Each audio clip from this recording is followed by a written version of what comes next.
ಇವತ್ತು ನಡೆದಿರ್ತಕ್ಕಂಥ ಘಟನೆ ಭಾಳ ದುರ್ದೈವದ ಘಟನೆ. ನಾವು ಯಾವ ಕಾರಣಕ್ಕೂ ಇದು ಆಗಬಾರ್ದು ಅನ್ನುವಂಥದ್ದನ್ನು ಎಲ್ಲರ ಮನಸ್ಸಿನಲ್ಲಿ ಕೂಡ ಇತ್ತು. ಆದರೆ ಇವತ್ತು ಘಟನೆ ನಡೆದಿದೆ. ಅಲ್ಲಿಯ ಸರ್ಕಾರ ಇವತ್ತು ಸನ್ಮಾನ್ಯ ಯೋಗಿ ಆದಿತ್ಯನಾಥ್ ಅವರ ಸರ್ಕಾರ ಇವತ್ತು ಈಗಾಗಲೇ ಮಾಹಿತಿ ಬಂದಿರೋ ಪ್ರಕಾರ ತಮ್ಮ ಎಲ್ಲ ವಾಹಿನಿಗಳಲ್ಲಿ ತೋರಿಸಿರೋ ಹಾಗೆ 1-2-3 ಗಂಟೆಯಲ್ಲಿ ಎಲ್ಲವನ್ನು ಕೂಡ ತಹಬದಿಗೆ ತರ್ತಕ್ಕಂಥ ಕೆಲಸವನ್ನು ಸರ್ಕಾರ ಮಾಡಿದೆ. ಹೀಗಾಗಿ ನಾವು ಎಲ್ಲರೂ ಕೂಡ ಇದರಲ್ಲಿ ದುಃಖದಲ್ಲಿದ್ದೇವೆ, ಇದರಲ್ಲಿ ಎರಡನೇ ಮಾತಿಲ್ಲ.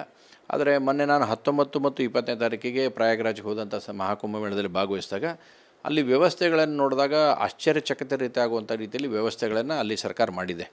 ಇವತ್ತು ಎಟ್ ಎ ಟೈಮ್ ಆಗಿ ಸುಮಾರು 8-10 ಜನ 10 ಕೋಟಿ ಜನ ಬಂದಿದ್ದಾರೆ, 8-10 ಕೋಟಿ ಜನ ಬಂದಿದ್ದಾರೆ ಅಂತೇಳಿ ಸ್ವಲ್ಪ ಸಮಸ್ಯೆಗಳು ಆಗಿರ್ಬೋದು, ಆಗಿಲ್ಲ ಅಂತ ಅನ್ನುವಂಥದ್ದಿಲ್ಲ. ಆದರೆ ಆಗಿದ್ದು ದುರ್ದೈವದ ಘಟನೆ. ಆದರೆ ಒಟ್ಟಾರೆ ವ್ಯವಸ್ಥೆಗಳನ್ನು ನಾವು ಅಲ್ಲಿ ಹೋಗಿ ಸ್ವತಃ ನನ್ನ ಕಣ್ಣಾರೆ ನೋಡಿದಂಥ ಸಂದರ್ಭದಲ್ಲಿ ಭಾಳ ಅತ್ಯುತ್ತಮವಾಗಿರ್ತಕ್ಕಂಥ ವ್ಯವಸ್ಥೆಯಲ್ಲಿ ಮಾಡಿರೋದನ್ನು ನನ್ನ ಕಣ್ಣಾರೆ ನಾನು ನೋಡಿದ್ದೇನೆ.